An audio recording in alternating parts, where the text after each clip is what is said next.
Good evening, नमस्कार सभी को। हम लोग आज सूरदास के पद के साथ आए हैं, जो क्लास 10 सीबीएसई बोर्ड का एक बहुत ही इम्पोर्टेंट चैप्टर है। यहाँ पे हम लोग सूरदास जी के बारे में पढ़ेंगे। सूरदास जी का जन्म 1478 में 1478 में मथुरा के रूनकता या रेणुका क्षेत्र में हुआ था। वे वल्लभाचार्य के शिष्य थे। उनका मथुरा और वृंदावन के बीच में वो एक जगह में रहते थे और उन्होंने श्री कृष्ण के भक्ति में अपनी पूरी जिंदगी बिल्कुल न्यौछावर कर दिया और बहुत सारे श्री कृष्ण के प्रेम में उन्होंने बहुत सारे गीत गाए, जो जिसमें वात्सल्य और श्रृंगार रस का सामंजस्य दिखता है। और वे भक्ति काल के एक इतने ही महत्वपूर्ण संत थे, संत ही कहेंगे, संत कवि थे, जिन्होंने भक्ति काल का जो एक कविता का जो ट्रेंड था उसको उन्होंने बिल्कुल ही अलग तरफ से मोड़ दिया, जिसमें अनन्य प्रेम, समर्पण और कृष्ण के लीलाओं में सूरदास के जो पद में कभी उनके वात्सल्य रस की चर्चा हुई है, कभी श्रृंगार रस की चर्चा हुई है, कभी गोपियों के विरह की चर्चा हुई है। और श्री कृष्ण के प्रेम में इतने ओतप्रोत, इतने डूबे हुए उनकी कविताएं, जो बिल्कुल हृदय से निकलने वाली एक आह के रूप में, एक टीस के रूप में हमारे सामने आती हैं। वात्सल्य रस में उन्होंने कृष्ण को दुनिया का सबसे प्यारा बच्चा के रूप में उन्होंने प्रदर्शन किया है। और इस तरह से हम लोग देखते हैं कि पूरी जिंदगी उन्होंने श्री कृष्ण के अनुराग में, प्रेम में, समर्पण में अपनी हृदय की जो उनके अनुभव थे उसको उन्होंने बड़े सुंदर शब्दों में, पदों में उतारा, जो आज के हमारे लिए एक साहित्य का बहुत बड़ा स्रोत है। उनकी मृत्यु 1583 1883 ईस्वी में परसौली नामक जगह में हुई थी। और चूंकि टेक्स्ट में यहाँ पे उनके सूरदास के जीवनी के बारे में डिटेल्स दिया हुआ है, तो हम लोग उसको लेकर के और ज़्यादा समय नहीं ये करते हुए सीधे पद में आते हैं। यहाँ पे 4 पद हैं सूरदास जी के। पहले पद में उन्होंने उधो यानी उधो जो उनके पास आते हैं समझाने के लिए, क्योंकि श्री कृष्ण जब गोपियों से दूर चले गए और जा कर के राजकाज में उन्होंने अपना ध्यान लगाना शुरू किया, तब गोपियां विरह से बहुत दुखी थी। श्री कृष्ण ने गोपियों को समझाने के लिए अपने दोस्त उद्धव को भेजे और उद्धव जब गोपियों के पास श्री कृष्ण का संदेश लेके आए, जिसमें ज्ञान और वैराग्य की संदेश में जो ये था, तो गोपियों को समझ में नहीं आया कि इतने प्रेम में डुबाने वाले, इतने प्रेम में विभोर करने वाले कृष्ण अब ज्ञान क्यों देने लग गए, ज्ञान का संदेश क्यों भेज दिए और त्याग का संदेश क्यों भेज दिए। इस चीज को लेकर के उन्होंने उद्धव को उलाहना दे रही हैं और गोपियां किस तरह से वे अपने मन के अनुराग को व्यक्त कर रही हैं। प्रथम पद में हम देखेंगे, उद्धव तुम हो अति बड़भागी। उद्धव जी आप बहुत ही भाग्यशाली हो। उद्धव जी को किस सेंस में लोग भाग्यशाली बोल रहा है? ये व्यंग के सेंस में बोल रहा है, व्यंगात्मक रूप से बोल रहा है कि आप बहुत भाग्यशाली हो। कैसे हो? अपरस रहत स्नेह तगाते नाहिन मन अनुरागी। आप तो प्रेम करते हो, लेकिन आपके मन में अनुराग में सने हुए आप नहीं हो। आप किसी के प्रेम में विरह की भावना को नहीं समझ पाते हो, क्योंकि आपका जो प्रेम है वो बहुत चतुर प्रेम है, बहुत ही सयाना प्रेम है। वो हमारे जैसा विभोर होने वाला, भोला भाला, खुद को भूल जाने वाला प्रेम आपका नहीं है। अपरस रहत, बिल्कुल आप बिल्कुल अलग रहते हो। हाँ, तगात है नाहिन मन अनुरागी। आप बिल्कुल अपने आप को सेफ जगह पे रख के आप प्रेम करते हो। आप प्रेम में अपने आप को भूलते नहीं हो, आप प्रेम में अपने आप को दहन नहीं करते हो। पुरैनी पात रहत जल भीतर तारस देह न दागी। उन्होंने उदाहरण भी दिया कि आपका जो प्रेम है वो पुरैन के उस पत्ते के जैसा, पुरैन के पत्ता मतलब कमल का पत्ता के जैसा है, जो रात दिन पानी के अंदर रहते हुए भी पानी से उसका कोई पानी कभी भी उसके ऊपर टिकता नहीं है, वो पानी को अपने ऊपर कभी हावी नहीं होने देता। आपका प्रेम भी बिल्कुल वैसा है। आप कृष्ण के प्रेम में रहते हो, लेकिन प्रेम से कभी आप डूबते नहीं हो। ज्यों जल माह तिल की गागरी बूंद न ताको लागी। जैसे अगर किसी गागर को यानी कोई मटके को अगर हम उसमें तेल का लेप लगा करके पानी में डुबोएँ, तो बिल्कुल उस पे कोई पानी नहीं टिकेगा। यानी आप लिप्त नहीं होते हो कोई चीज़ में। आप प्रेम तो करते हो, लेकिन प्रेम में अपने आप को भिगोते नहीं हो, आप लिप्त नहीं होते हो उसमें। प्रीति नदी में पाँव न बार्यो, दृष्टि न रूप परागी। प्रीति की नदी जो है, प्रेम की जो नगरी है, उसमें आपका क्या है ना, आप उसमें बौराते नहीं हो। दृष्टि रूप परागी, आपका जो दृष्टि है, जो नज़र है, वो बड़ा ही चतुर है। सूरदास अबला भोरी, गुर चाटी ज्यों पागी। लेकिन सूरदास जी, आप जो सूरदास जी कहते हैं कि उधो, आप जो हम अबलाओं को, अबला मतलब हम जो मतलब बलहीन नारियां हैं, जो कृष्ण के पास जा भी नहीं सकती हैं, जो कृष्ण से चाहकर भी मिल नहीं पाती हैं, हम अपने जगह पे बैठ के सिर्फ उनके वियोग में दुख कर सकते हैं, आंसू निकाल सकते हैं, क्योंकि हम अबला हैं। जैसे आपने कृष्ण का संदेश लेकर के हमारे तक आ गए, वैसे हम अपना प्रेम लेकर कृष्ण तक नहीं जा सकते, क्योंकि हम अबले हैं। अब भोली भाली हैं, भोली मतलब भोली भाली, तो हम लोग भोली भाली हैं। जैसे गुड़ चींटी ज्यों पागी, जैसे गुड़ गुड़ के अंदर चींटी जब जाती है ना, वो बिल्कुल उसमें लिपट जाती है, वो चाह करके भी अलग नहीं हो पाती है, क्योंकि गुड़ चींटी को इतना ही ज़्यादा प्यारा होता है कि वो मर भी जाए फिर भी वो गुड़ से अलग नहीं हो पाती। वैसे ही हमारा प्रेम है कि हम मर भी जाएं तो हम कृष्ण से अलग नहीं हो पाते। लेकिन आप जो हो, वो बहुत समझदार हो, आपका प्रेम इस तरह का पगला प्रेम नहीं है, पागलों के जैसा आप अपना सूध बुद्ध खोने वाला प्रेम आपका नहीं है। दूसरे पद में वे लोग कहती हैं, मन की मन ही माझ रही, मन की मन ही माझ रही, कहिए जाई कौन पे ऊधो, नाही परत काही। अवधि अधार आस आवन की, तन मन बिथा सही। अब इन जोग संदेशन सुनि सुनि, बिरहिन बिरह दही। चाहती हूति गुहारी जितहि तै, उततै धार बही। सूरदास अब धीर धरहि क्यों, मर जादा न लही। उन्होंने कहा कि मन की मन की माझ रही, हमारे मन की जो बात है वो मेरे मन के माझ में भीतर, दो दो चीजों के बीच का जो चीज होता है ना, बिटवीन, उसको कहते हैं माझ। तो मन की मन के भीतर ही रह गई। कहिए जाए कौन पे उधो, ना ही परत कही। मैं तुमको बहुत, उधो जी आपको हम लोग बहुत कुछ कहना चाह रहे हैं, लेकिन कुछ कह नहीं पा रहे हैं। अवधि आधार आस आवन की, तन मन बिथा सही। हम लोगों ने कितने दिनों से उनके कृष्ण के आने की तकलीफ में, कितनी तकलीफें सही, कितने दर्द सहे।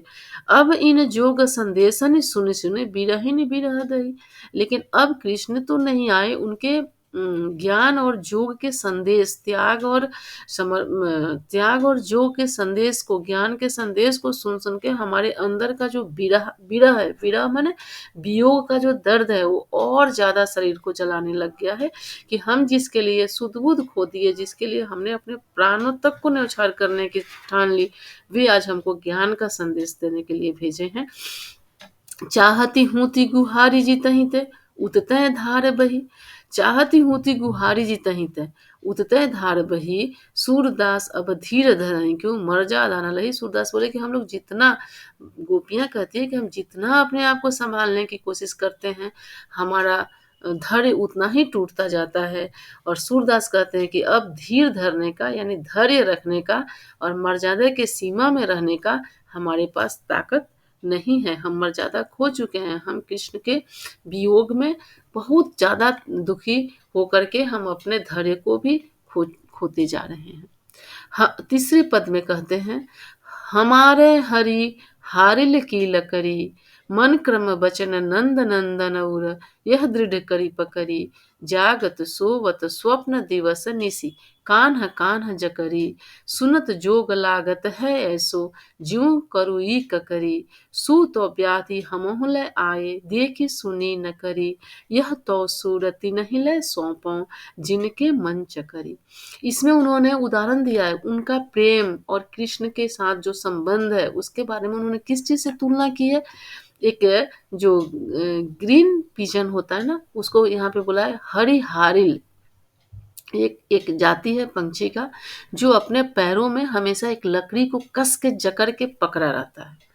तो उन्होंने कहा है कि हम गोपियाँ जो है ना वो हारिल पक्षी की जैसी हैं, और हारिल पक्षी जैसे लकड़ी को पकड़ के रखता है ना, वैसे हम लोग अपने हृदय में कृष्ण को पकड़ के रखे हैं। हम कृष्ण को छोड़ के जिंदा ही नहीं रह सकते। मन क्रम वचन नंद नंदन उर माने हृदय।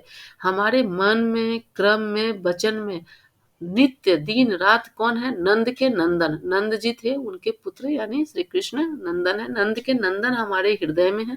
यह दृढ़ करी पकड़ी, और हमारे हमारे हृदय ने उनको कस के जकड़ लिया है, जिस तरह से हारिल पक्षी लकड़ी को जकड़ के रखता है। जागत सोवत स्वप्न दिवस निसी, सोते हुए, जागते हुए, सपने में, दिवस माने दिन, निसी माने रात। तो सोते जगते दिन रात कान्हा कान्हा जकरी, जैसे लकड़ी को हारिल पकड़ता है, वैसे हमारे दिल ने कौन से एक शब्द को पकड़ के रखा है? वो शब्द क्या है? कान्हा कान्हा, कृष्ण कृष्ण। सुनत जोग लागत है, ऐसो ज्यों करुई ककरी। और इस प्रेम में जब हम दर्द में सह रहे हैं, तकलीफ में जी रहे हैं, उस समय जब आके आप योग और ज्ञान की संदेश दे रहे हैं, तो ये हम लोग के कानों को बहुत तकलीफ दे रहा है। जैसे मुंह में हम लोग तीता ककड़ी खाते हैं ना, जो एक तीता तरह का ककड़ी, जो दो तरह का होता है ना, एक नॉर्मल होता है और एक क्या होता है? कड़वा होता है। तो कड़वा ककड़ी खाने के बाद जैसे आदमी को एकदम मुंह और ये रुचि अरुचि में बदल जाता है, वैसे ही आपके मुंह से योग और ज्ञान का संदेश सुन करके हम लोगों को ये बिल्कुल भी जी को नहीं भा रहा है और बहुत ही बुरा लग रहा है। सूतो व्याधि हमहु लय आए, देखी सुनी न करी, यह तो सुरती नहीं लय सौंपो जिनके मन चकरी। तो उन्होंने कहा कि देखिए, हम सूतो व्याधि हमहु लय आए, देखी सुनी न करी। आप तो इस तरह से हमारे पास लेकर के कृष्ण का संदेश चले आए, आपने बिल्कुल भी हमारे मन की अवस्था को नहीं सोचा। तो ये जिनका है, सूरदास कहते हैं कि जिनका ज्ञान है उन्हीं को सौंप दीजिए, हम लोगों को ज्ञान की कोई जरूरत नहीं है ना। हमारे मन में तो सिर्फ कृष्ण है और कृष्ण ही रहेंगे। इस ज्ञान से हम लोग कभी भी कृष्ण के याद को हटा नहीं सकेंगे, इसलिए हम लोगों को इस ज्ञान की बिल्कुल भी जरूरत नहीं है। चौथे पद में कहते हैं, हरि है राजनीति पर ही आए, समुझी बात कहत मधु करके समाचार सब पाए, इक अति चतुर हुते पहिले ही अब गुरु ग्रंथ पढ़ाए, बड़ी बुद्धि जानी जो उनकी जोग संदेश पठाए, उधो भले लोग आगे के परहित डोलत धाये, अब अपने मन फेर पाई हैं चलत जुहूत चुराए, ते क्यों अनीति करे आपुन जे और अनीति छुड़ाए, राज धर्म तो यह सूर जो प्रजा न जाहि सताए। तो यहाँ पे गोपियाँ कहती हैं कि कृष्ण, हरि माने कृष्ण, कृष्ण ने राजनीति भी पढ़ ली है। वो तो गए वहाँ पे राजपाट संभालने, तो उन्होंने बहुत पॉलिटिक्स सीख लिया, बहुत राजनीति पढ़ ली है। वो समूझी बात कहत मधु करके समाचार सब पाए, इक अति चतुर हुते पहिले ही अब गुरु ग्रंथ पढ़ाए। एक तो पहले से ही चतुर थे, बहुत सयाने थे, और वो गुरु ग्रंथ भी पढ़ाने लग गए। उन्होंने बहुत सारा राजनीति के दाव पेच समझ लिए हैं। वो हम लोगों को समझाने के लिए, ज्ञान योग समझाने के लिए आपको भेज दिए। बड़ी बुद्धि जानी जो उनकी जोग संदेश पठाए। क्यों हम लोग समझ रहे हैं कि उनको बुद्धि बहुत बढ़ गई है, उनको राजनीति बहुत आ गई है? क्योंकि उन्होंने हमको योग का संदेश कैसे भेज दिया, ज्ञान का संदेश हमारे पास कैसे भेज दिया। उनको पता है कि हम प्रेम के सिवा कुछ नहीं जानते, हम प्रेम के सिवा कोई भाषा, कोई ज्ञान कुछ नहीं जानते हैं, लेकिन उन्होंने जबरदस्ती हमें ज्ञान का, योग का संदेश देने के लिए आपको भेजा। क्या वो इतने ज़्यादा सयाने हो गए कि वो योग और पॉलिटिक्स और राजनीति में इतने डूब गए हैं कि उनको प्रेम शब्द, प्रेम की भावना को भूल गए हैं, उसको वो रिप्लेस करना चाह रहे हैं किस चीज़ से? ज्ञान से और योग से। उधव भले लोग आगे के परहित डोलत धाये, अब अपने मन फेर पाई हैं चलत जुहूते चुराए। उन्होंने कहा कि देखिए, उधव भले लोग जो थे ना, वो दूसरों के लिए अपना सब कुछ छोड़ के आते थे। राजा का भी ये धर्म होता है कि वो प्रजा को खुश रखने के लिए, उनको सुखी रखने के लिए वो वैसा ही कुछ काम करे जिससे प्रजा सुखी हो। लेकिन यहाँ कृष्ण क्या कर रहे हैं? ते को अनीति करें आपन जे और अनीति छुड़ाए। वो एक अनीति कर रहे हैं। क्या अनीति कर रहे हैं? कि वो अनीति से छुड़ा रहे हैं। और राजधर्म तो ऐसा नहीं सिखाता, राजधर्म तो ये सिखाता है कि राजा को वही करना चाहिए चाहिए जिसमें उसकी प्रजा सुखी हो, प्रजा खुश हो। तो मैं इसलिए हम लोगों को तो कृष्ण के प्रेम से हम लोग सुख पाते हैं, कृष्ण के प्रेम में हमें धैर्य मिलता है। तो ये वो कौन-सी ज्ञान पढ़ा रहे हैं जो उनकी प्रजा को बिल्कुल भी पसंद नहीं है। उनके प्रजा प्रजा को ज्ञान और जोक नहीं चाहिए, उनको प्रेम चाहिए, श्री कृष्ण से अनन्य प्रेम करते हैं। तो इस तरह से हम देखते हैं कि अ, यहाँ पे बहुत सारे प्रश्न भी हैं जिनका उत्तर आप इन पंक्तियों के माध्यम से ले सकते हैं। जैसे गोपियों द्वारा उद्धव को भाग्यवान कहने में क्या व्यंग निहित है? व्यंग यह निहित है क्योंकि वो भाग्यवान है, वो कृष्ण के प्रेम में लिप्त होकर के सुध-बुध नहीं खोए हैं। वे कृष्ण से प्रेम करते हुए भी बहुत ही सतर्क और सजग हैं। तो इसलिए उनको क्या कहा है? भाग्यवान, क्योंकि उन्होंने अपने आप को भूले नहीं प्रेम के लिए। उद्धव के व्यवहार की तुलना किस-किस से की गई है? उद्धव के व्यवहार की तुलना किससे की गई है? आप देखते हैं कि वो घड़ा जिसमें तेल लपेट के रखा जाता है और पानी से उसमें ये नहीं होता, उसमें पानी टिक नहीं पाती, और कमल के पत्ते के साथ आपका क्या बोलते हैं ना, पुरैन पात के साथ उनकी तुलना की गई। गोपियों ने किन-किन उदाहरणों के माध्यम से उद्धव को उलाहने दिए हैं? गोपियों ने पुरैन के पात के माध्यम से, उसके बाद आपका घड़े के माध्यम से, फिर आपका जो हरेल जो पक्षी होती है उसके माध्यम से, और ककड़ी, तीते ककड़ी के माध्यम से गोपियों ने उद्धव को उलाहनाएँ दी हैं। उद्धव द्वारा दिए गए योग के संदेश ने गोपियों को विराहाग्नि में घी का काम कैसे किया? क्योंकि उन्होंने कभी भी एक्सपेक्ट नहीं किया था, उन्होंने कभी यह सोचा नहीं था कि श्री कृष्ण उनको समझाने के लिए, ज्ञान और योग की शिक्षा देने के लिए किसी को भेजेंगे। लेकिन वे तो विरह में जल रही थी। उनको कृष्ण के एक सुंदर सा ठंडे लेप की ज़रूरत थी, प्रेम के कुछ शब्द चाहिए थे। लेकिन प्रेम के शब्द नहीं करके उन्होंने योग और संदेश का शब्द भेजा, जो उन विरहिनियों के जलते हुए विरहिनियों के हृदय में आग में घी का काम किया। मर्यादा न लही के माध्यम से कौन-सी मर्यादा न रहने की बात की गई? चूँकि वे अब ज्ञान और क्या बोलते हैं, योग में वो अपने आप को नहीं रखना चाहती, वो प्रेम में इतनी डूब चुकी हैं कि उनको अब किसी मर्यादा का ध्यान भी नहीं है। कृष्ण के प्रति अपने अनन्य प्रेम को गोपियों ने किस प्रकार अभिव्यक्त किया? कृष्ण के प्रति अनन्य प्रेम को गोपियों ने इस तरह से किया है कि अब उन्हें किसी भी प्रेम छोड़ कर के, कृष्ण का प्यार प्यार और कृष्ण के याद को छोड़ कर के उनकी ज़िंदगी में और कुछ भी मायने नहीं रखता है, और कुछ भी अच्छा भी नहीं लगता, नहीं कोई ज्ञान, नहीं कोई जो, कुछ भी उन्हें पसंद नहीं आता है, उन्हें तो बस सिर्फ़ श्री कृष्ण का प्रेम ही चाहिए। गोपियों ने उद्धव से योग की शिक्षा कैसे लोगों को देने की बात कही। उन्होंने जो जो सयाने हैं, जो जिनको योग की ज़रूरत है, जिनको राजनीति करनी है, उनको देनी चाहिए। कि गोपियाँ तो अबला और भोली हैं, उन्हें तो इन सब चीज़ों से कोई ज़रूरत नहीं है, वो तो बस प्रेम की दीवानी है और उन्हें प्रेम ही चाहिए। प्रस्तुत पदों के आधार पर गोपियों का योग साधना के प्रति दृष्टिकोण स्पष्ट करें। तो आप समझ सकते हो कि उनको योग साधना में कोई रुचि नहीं है। उनमें बस सिर्फ़ श्री कृष्ण के प्रति ही प्यार और श्री कृष्ण के याद में ही उनकी जीवन का सर्वस्व है। गोपियों के अनुसार राजा का धर्म क्या होना चाहिए? राजा का धर्म प्रजा की खुशी होनी चाहिए। राजा को हमेशा प्रजा के हित में काम करना चाहिए, वही काम करना चाहिए जो प्रजा को अच्छा लगे और प्रजा से जिसका हित हो, प्रजा का हित हो। लेकिन श्री कृष्ण यहाँ पे क्या किए हैं, जो गोपियों को चाहिए उन्होंने वो नहीं भेजा, उन्होंने ज्ञान और योग भेजा। गोपियों को कृष्ण में ऐसे कौन-कौन से परिवर्तन दिखाई दिए, जिनके कारण वे अपना मन वापस पा लेने की बात कहती हैं। उनको लगा कि श्री कृष्ण राजनीति में जाकर के सारी चीज़ों को अपने सूझ-बूझ और ज्ञान से करने लग गए हैं, हृदय की भाषा भूल गए हैं, वो मस्तिष्क की भाषा में जीने लगे हैं, और गोपियों का उनसे हृदय के साथ कनेक्शन था। तो अगर वो हृदय के भाषा को भूल चुके हैं, तो गोपियों को भी थोड़ी सोचनी चाहिए। यहाँ पर इस परिवर्तन की चर्चा की गई। गोपियों ने अपने वाक चातुर्य के आधार पर ज्ञानी उद्धव को परास्त कर दिया। उनके वाक चातुर्य की विशेषताएँ बताएँ।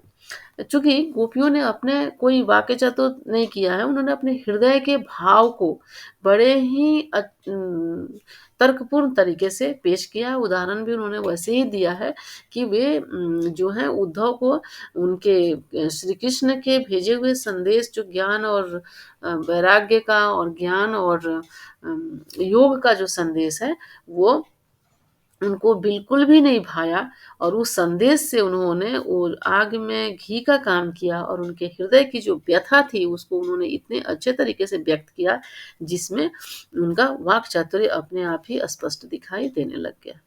संकलित पदों के ध्यान में रखते हुए सूर के भ्रमर गीत की मुख्य विशेषताएं बताइए। भ्रमर गीत की मुख्य विशेषताएं क्या है? गोपियों का प्रेम और श्री कृष्ण के प्रति उनका अनन्य श्रद्धा और अटूट प्रेम, और यहाँ पे जो ज्ञान और योग के संदेश को उन्होंने बिल्कुल ही ठुकरा दिया है, क्योंकि उनको सिर्फ भक्ति और प्रेम चाहिए, उनको ज्ञान और योग की जरूरत बिल्कुल भी नहीं है। तो इस तरह से बच्चों आप देख रहे हो नीचे में वर्ड मीनिंग्स भी सारे दिए हुए हैं। इस वर्ड मीनिंग को समझ के अगर आप पढ़ोगे पाठ को, और भी ज़्यादा सरल आपको महसूस होगा। और मुझे लगता है कि ये चैप्टर को मैंने आप लोगों को अच्छे से समझाया। अगर किसी तरह का आपको कोई दिक्कत महसूस हो तो आप कमेंट बॉक्स में दीजिए, और हम फिर एक आपके पाठ्यक्रम से एक कोई अच्छी सी पद या कविता लेकर के जल्द ही मिलेंगे। तब तक के लिए गुड नाइट, धन्यवाद। आप सब्सक्राइब कीजिए इस चैनल को। सब्सक्राइब करेंगे तो आपको बहुत सारे टैक्स रिलेटेड सहूलियत यहाँ पे सॉल्व किए हुए मिलेंगे। धन्यवाद।